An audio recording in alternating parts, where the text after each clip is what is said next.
Hello to the Hangout room. Can you hear me? Yes. Yes, very well, very well. We are here. We have 10 participants. My name is Wojciech, and I'm going to be slightly moderating the discussion in this Hangout room. So I'd like to thank to the speakers for the keynotes, and thank to the audience for listening, of course. And I hope this discussion could be a little bit more informal. Just please, if you join in, I will type this into the chat as well. If you join in, just mute your microphone. You can have your camera on, and if you'd like to have a question, just raise your hand and I will give you the word.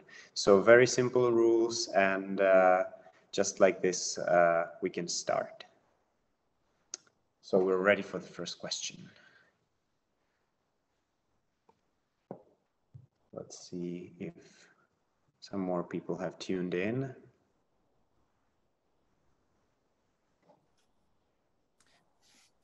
I wasn't aware that we would come up with questions. Or are the questions coming from the audience or coming from within this group? Well, this was intended to be a group discussion together with the speakers and the audience. I can see that some people from the audience are still joining us in, but if you'd like to talk to other speakers about any of the issue discussed, feel free to do so.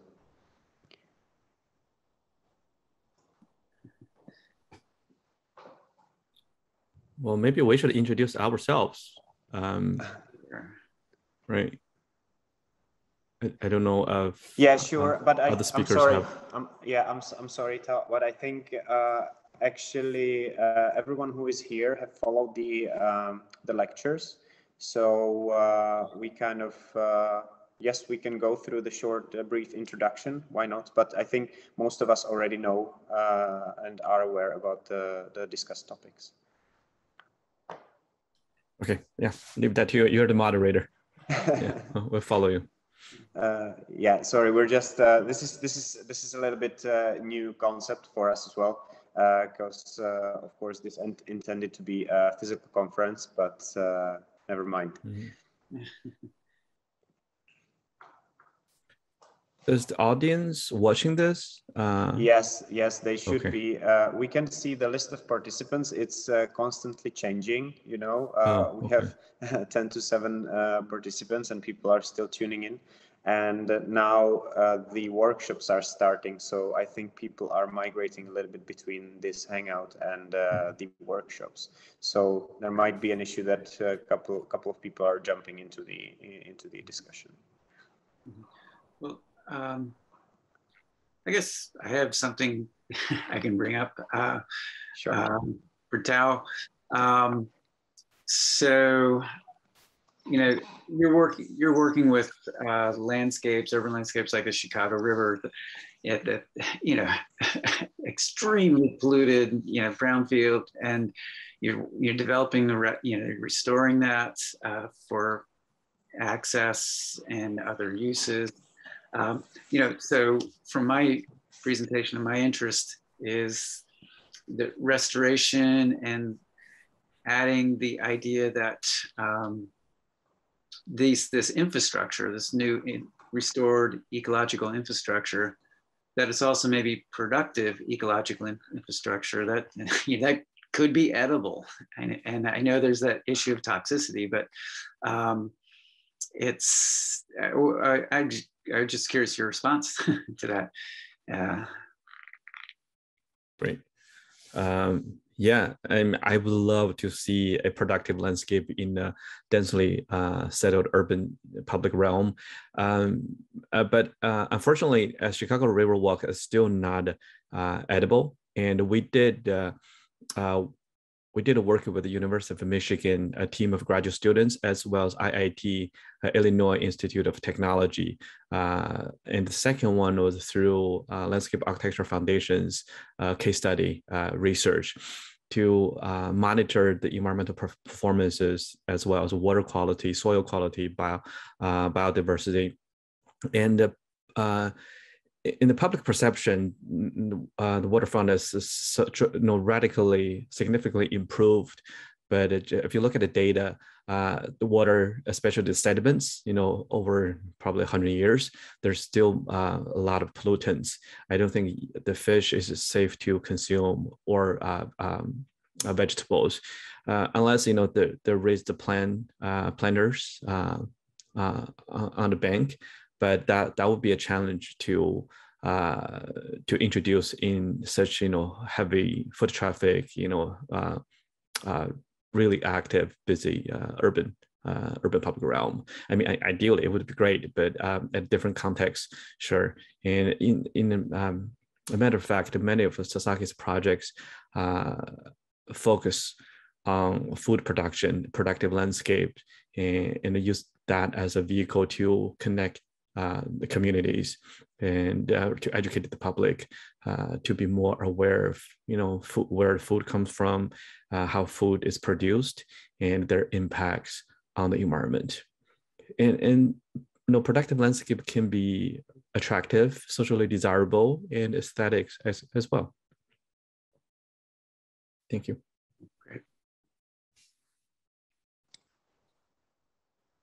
Maybe if I can add one quick question. I was wondering, Tao, that when we were watching the Chinese projects, I had a little bit of experience with Chinese urban planning myself, and I was wondering how well can you integrate the greenery into the urban fabric? Is it still kind of one island as an urban fabric, another island greenery? Or can you integrate the green infrastructure as an interconnected mesh inside of the urban development? No, it's not a much of a challenge, and we were fortunate to work with a really progressive mayor who was trained as architect, I think architect and urban planner. So he really understands the power of design and the value of design. And I think now it's more prevailing in China that mayors are really promoting a systematic, open space network in and around the cities, not a green islands anymore. Individual projects by developers might be still the case. You're treating a isolated, enclosed area as a park. But at a city level, especially for projects managed by public agencies, it's very systematic, and that's a really good thing. And I think they're expanding to a much larger scale. And I didn't cover some of the project this morning that I originally interested in showing. They're at a expensive, large scale of over 1,000 square kilometers. Between cities, and eventually the cities will become a cluster of urban development, urban fabric. But that intentional delineation of a large urban forest park will become really critical green anchor. So in short, it is in a systematic way.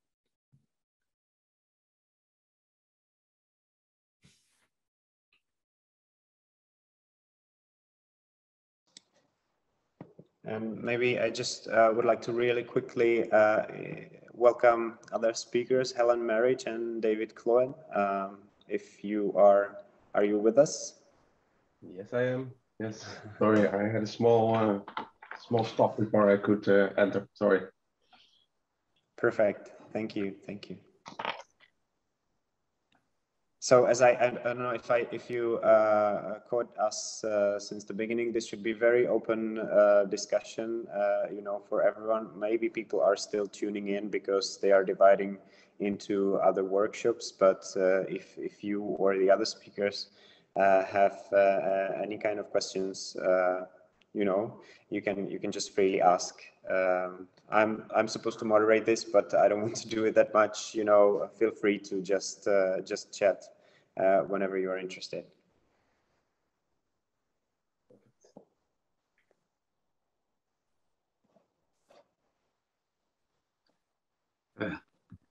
Another question or comment, actually for David. I wonder if you can talk more about you use that surfing metaphor for design, and I used the skateboarding metaphor for designing for foraging and the kind of indeterminacy, the transgressive nature of foraging, like skateboarding. Foraging is illegal in a lot of places, like skateboarding was illegal. So I don't know. I just wanted to hear how you think of design as the kind of designing as surfing, maybe. Yeah, well, I think but it also has to do with authorship in the sense. Huh? So we discussed this quite a lot in the office, actually.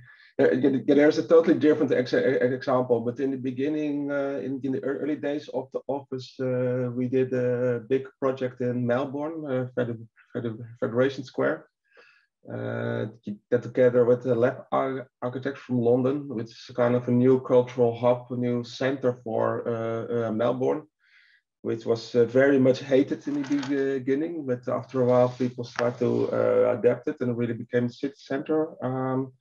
And Foster did a project there 3 years ago for a new Apple store, which was of course in the style of the Apple store, which was kind of different from what the other parts of the projects were. And there was a big riot in Melbourne on it. So there was a lot of public protest against it. And at some point we were asked to join a symposium on it, to give our opinion on the design of Foster, which was a bit uncomfortable because everyone thought that we would say, no, it's our design, it should be like our design, and it should stay our design, authorship, artistic, blah, blah, blah. And then we made the symposium, we made it to the symposium with a speech that the city should be adaptive to change at all time.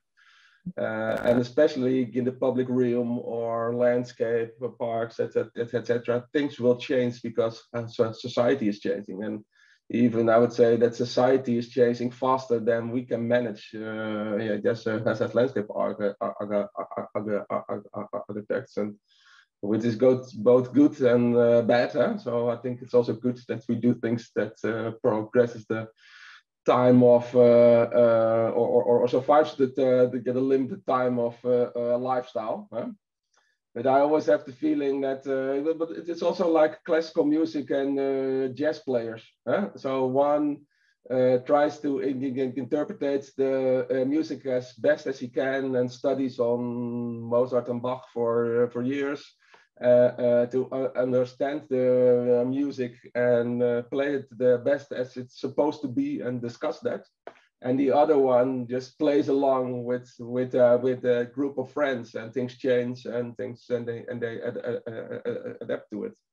And so we did this before in a project that we called urban jazz, where was more an urbanism project, where we said, yeah, you shouldn't invent new urban structures for existing cities the whole time, but rather adapt and change and let the city grow. So yeah, it's a thing that we very much believe in, because then you can when you do everything on this kind of the short-term blueprint architecture, and I think the modernist era was a bit too full of that, and maybe also a bit too full of themselves on that. Yeah, when next generations have new challenges that we sometimes also don't even know. Huh? So when I studied 20 years ago, we had the thing that we called in the Netherlands the sour rain. So the toxic toxic rain, which after 10 years was solved, and now but now we have other climate issues. So every that generation copes with his own thing, and then especially I've quite a lot of faith, let's say, in the younger generation now. I see how active they are when it comes to the climate debate. I am more than welcome to want to give them the floor. So also the young people in our office, they're quite passionate working on that. Well, maybe some of the older people will work longer at our office, but they more encounter the longer lines in the planning and history. So that's that's. I always think, well, in that sense, the skater and the surfer is mostly the same guy. Yeah? But, it's kind of similar personalities. I particularly like that metaphor as well. You know, I mean, we use that same line of thinking in our design too. We always say work with nature, not against nature. You know, if you it's uphill battle. If you have to engineer everything, it's never winning. You know, try to understand the natural processes and work with the natural processes. In the end, everyone will benefit from that. Yeah. Yeah, I think, let's say, I would like to see that in your project, that the approach of it is very much the same. And it's say also the project that I showed today is not so much a real design project. But the images don't really matter to it. It's to make a change in the approach and thinking of these things. And also, let's say, the makeability of it that we have as a heritage from modernism. Thank you.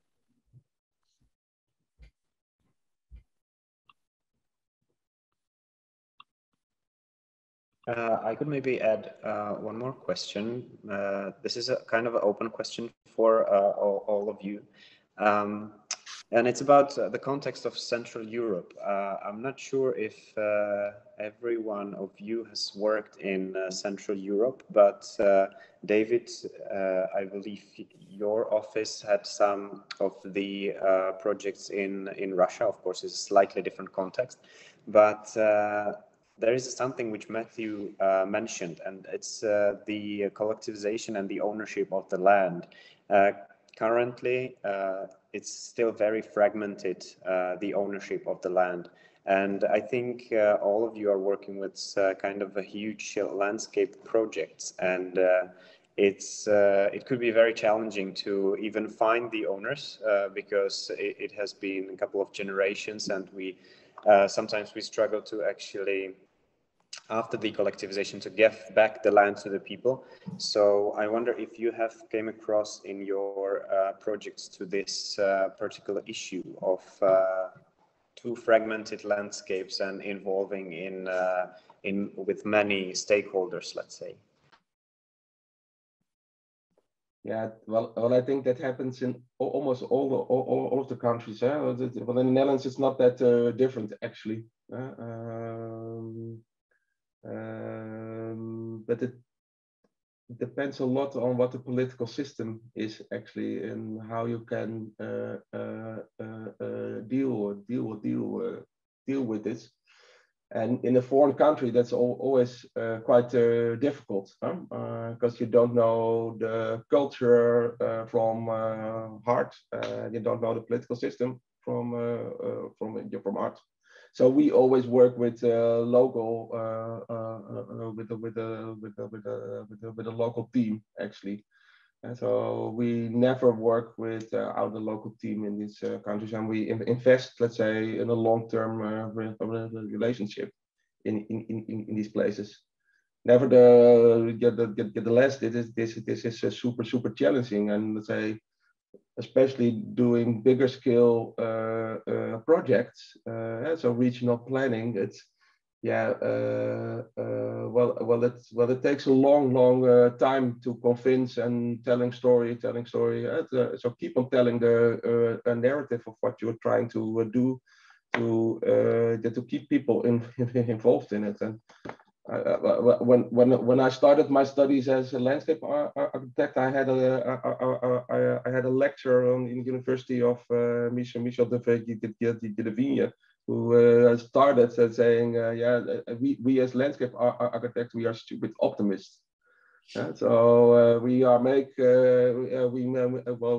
make plans, but sometimes, especially on a larger scale, it takes 10, 20, maybe 30 years, and maybe part of it you are involved, and other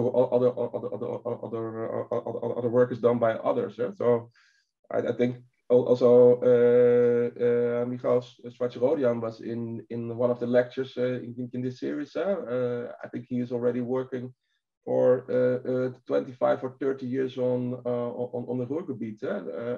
So well, you need some optimism and a very well, as we call it in the Netherlands, we call it a very long breath.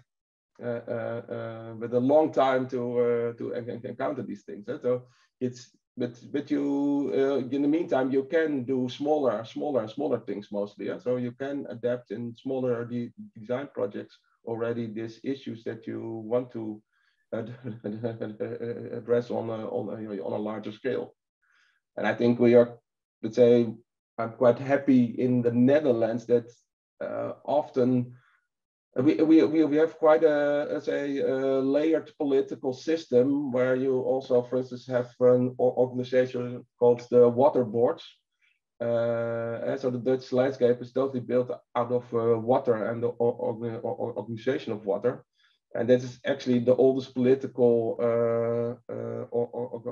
organization in the Netherlands that are the water boards. So farmers that had to collaborate to keep the land dry enough for the citizens, but also for their own food production. So started to work together, setting up rules of maintenance and water management.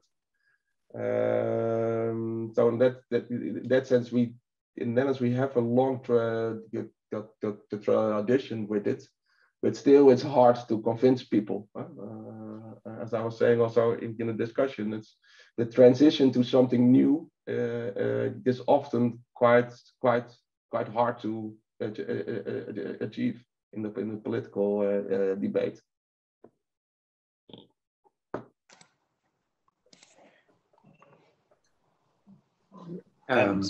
Yeah, sorry, I was just wondering to add a little bit more in order to convince people and communicate your projects, your super long-term projects.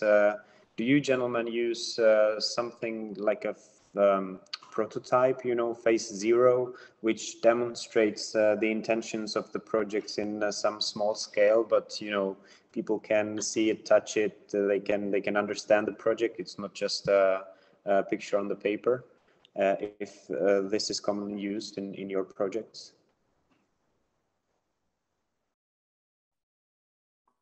If I may, I can respond to that briefly. I think visual communication and graphical communication has always been very critical to, just overall for designers and landscape architects particularly, because we're creating public space that will be used but shared by the public. And recently we've explored using VR, whether it's like individual VR devices or through more of a panoramic presentation. But it's interesting, it's effective, but I don't think it can replace the traditional way of diagramming, analytical drawings, plans, renderings. Still, I think those are still the majority of the vehicles to explain complex ideas to the audience. And VR physical models or projected images. Often we use multimedia films. These days, it's becoming more and more common as you create a curated narrative of the project. Then that can be shared with the broader audience or can be posted on a website by the government, by the agencies. So you don't have to present at every single meeting. You don't have to present in full length. to different audiences. So that short film often is the almost like an advertisement or promotion video of a complex project, because most of the audience either don't have the background or have the time or interest to understand the technical nuances. But it's important to explain a overall narrative.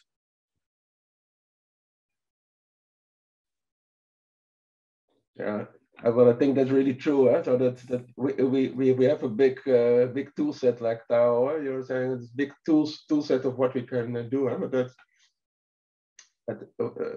with more long-term projects, it's also, or at least that's what I always try that to make a very strong narrative, as you were also saying, and then at some point others will tell it. And so I am not needed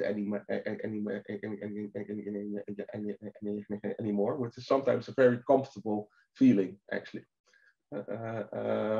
So when the project and the development of a project really relies also only on us as a team, yeah, then it's not good. All the parties involved should kind of know the why and how and what you are doing, and kind of also in kind of simple terms sometimes, when even when it's a complex story.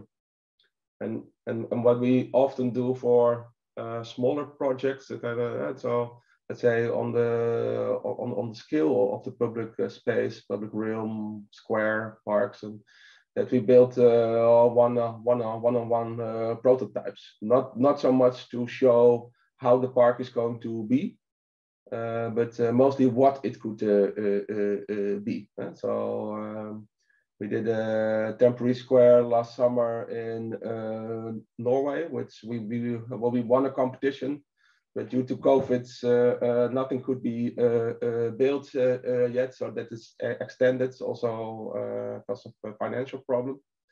But they wanted to have in the summer, and then the part of Norway was open and kind of COVID-free again, so they wanted to have a temporary square to see what the possibilities were and what the opportunities were, and let everyone explore and understand what that was.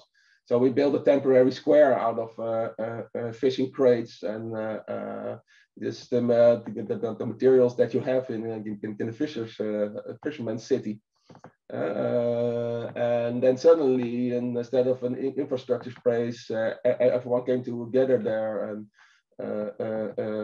bands started to have their performances there. So this visible change where people could experience it themselves is often quite fun also for us to get to see, and how people adapt the space maybe totally different than you would have thought of in the first hint. Yeah, for me, I'm more in the academic realm in terms of research but projects, mostly community engagement projects, and working with food. The obvious things, we do a lot of food events, which are a great way to bring people together and activate public space. And yeah, that's definitely part of what we do. By the way, Matthew, I'm a forager too. Oh my God. I know it's illegal, but I love mushrooms. It's been a wet season. This fall will be very productive. I wanted to bring up mushrooms and the Czech landscape, and it actually relates to the question about fragmentation and stuff, because in the Czech Republic, that the cultural practice of foraging for mushrooms, it's an overlay on top of state-owned places and private places, and mushrooms and ecology, mycorrhizal layer. Yeah, that's great. Very cool.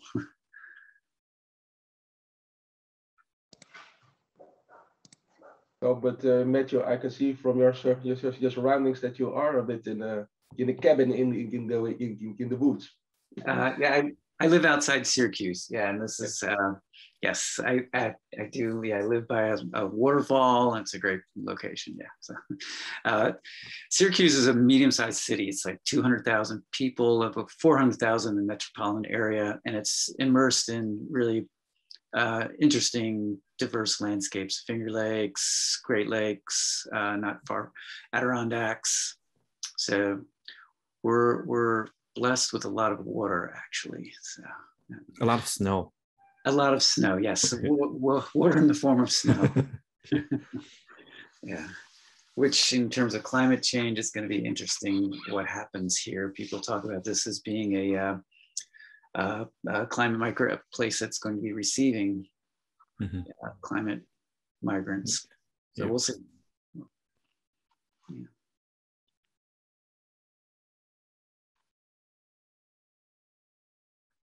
Yeah.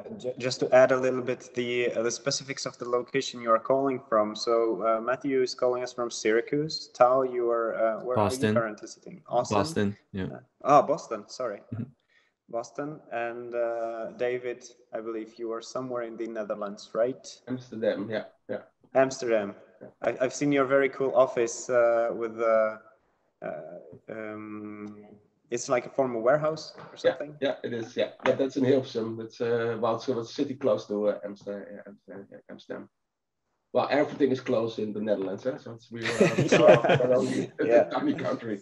You don't have to tell us. I live in a tiny country myself. I was yesterday in Prague, and today I'm joining the conference from a completely different corner of the state. You know, I'm in Ostrava region. Not sure if you're familiar with the current state of it's one of the heaviest polluted regions in Europe, and the coal minings are shutting down, and it's on the brink of a great transformation. Actually, it's quite interesting. It's going to be hopefully the case of Ruhr, and all these old mining landscape is going to transform into the public amenities, into leisure time spaces, and into cultural facilities. So hopefully. That's cool. Yeah, that's a huge challenge. Yeah. You have the right skills to contribute. Are you a student, or you're teaching, or you're a practitioner? I'm a practitioner. None of that. Okay. But I've currently started to work with the region, with the regional authorities on the transformation of the mines. I'm an architect myself, but now there are more people joining the process, and there has been a lot done from the analysis by landscape architects, and now we are entering the design phase, so it's going to be very interesting. So maybe I can send you some of the links for the projects, but I believe there are two regions which are very interesting in Czech Republic. One is northeast, which is where I'm at, Ostrava city, and the other one is west-northwest. And both of these are old mining regions. The difference is the type of coal, because in the northwest it was the surface mines and brown coal.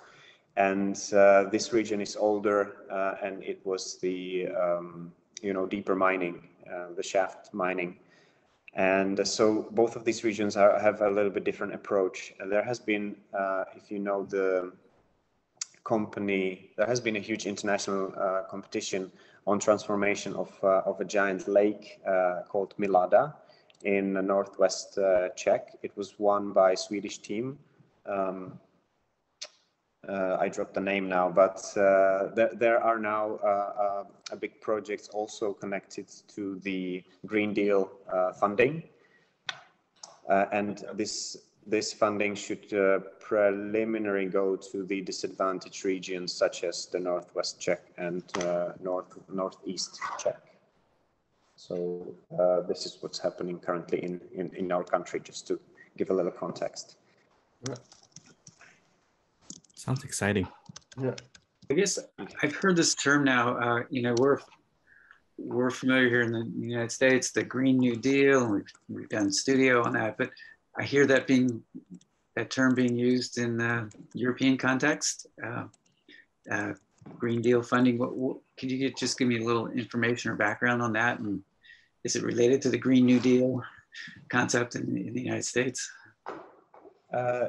Yeah, maybe. I think David for sure is going to be aware of this as well. It's the new initiative from the European Union, and since we are a member state of the European Union, we are kind of following the decisions made on this bigger level, and the EU has made a new funding and has opened a call for projects which are which have the potential into transforming the country into a more sustainable one. So now the regions and the local authorities are entitled to, or they are allowed to prepare projects and sort of compete for this funding. So whoever has a project which is well prepared, checks all the boxes, has a chance to kind of apply for this funding. And I think it's the European Union who also want to be a bit of a market leader on sustainability. But it's quite a broad range, so it's not only, let's say, energy and landscape ecology, but also mobility, industries. So it's a very, very wide spectrum of funding that they have, which is, I don't think they. Well, there was a group within the European Union who've been battling to get this done for many, many years. But I think it's now 1 or 2 years that you can have this funding. And then again, I don't know if it's also kind of linked to the American system, but I don't think so. But yeah, maybe they do have some political deals on it, but I am not sure. Yeah, I wouldn't say so. I think both of the countries are calling it the same name, and that's the similarity. It just has the same name. Yeah, the only thing I was thinking of whether it would have an influence on the trading system or on taxes on the CO2 emissions within the trading or the car market or those kind of things. But I don't know. I don't know. There is it's a little bit, I think it's a little bit different thing. It's you have to buy sort of permission to emit the CO2, and that's a slightly different thing. And each country has a sort of a budget they have to fit in, and the companies have the budget they have to fit in. And if they're emitting more, they have to buy from other companies or carbon or tax. Carbon. Yeah, it's not exactly tax. No, it's called carbon tax, but you buy quota or you have to offset. And some companies can acquire quota, but they didn't sell it off. It's more of a market share of to control the overall carbon emission. Yeah, that's been discussed in environmental economics for decades. And some of countries have been able to implement that, but the US hasn't, and many other countries have failed to do that. So I'm really curious to see the successful examples from Europe. Actually, we are not very often highlighted as an ecological country because we have a huge CO2 emission per capita.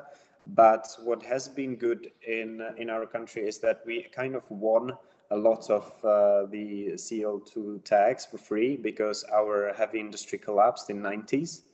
And so we could sell to other countries.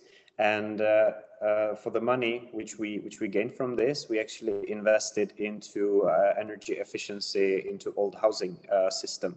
So we were able to drop the CO2 emission again by these pure energy efficiency projects.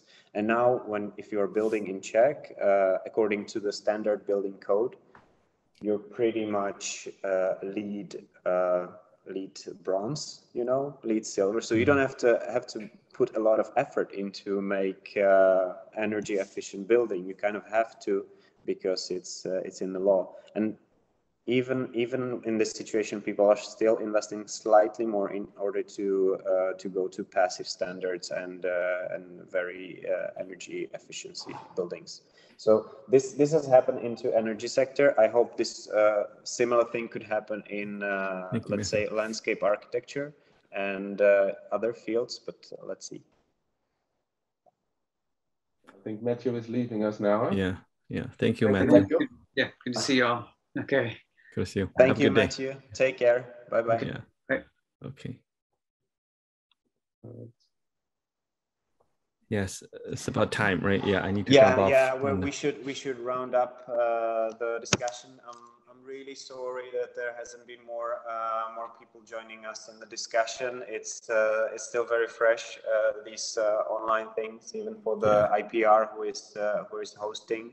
So, but you know, we postponed the conference already 2 times, and we didn't want to do it. We didn't want to keep postponing, because we had a great program, and we decided to just turn in for the online, because, you know, I think probably IPR would like to do it every 2 years in order to build up the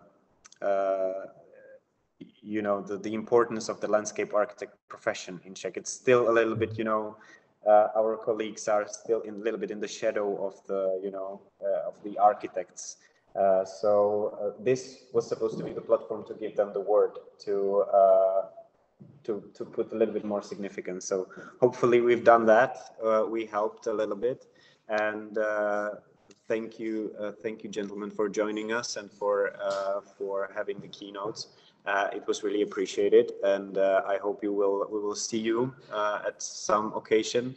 I will try to send you more links about the regions if you're interested, what happens currently in the Czech Republic. Yeah, and Please do. Thank you so much. Thank you both. Well, thank you for moderating this. It's been a pleasure to discuss with you. Yeah, definitely. And hopefully somewhere in the future, in a physical form again. Yeah. Yes, super nice. Because you missed Prague. You know, it's kind of a nice city if you haven't been to. So very nice city. This was a little bit of shame. Yeah. I know that selfishly, you know, visiting Prague was a big motivator for me to accept this invitation. I really wanted to visit Prague, but yeah, there'll always be another time. Yeah, sure there will. All right. Okay. Enjoy the rest of the day. Yeah. Thank you. You too. Thank you. Okay. Bye-bye. Bye.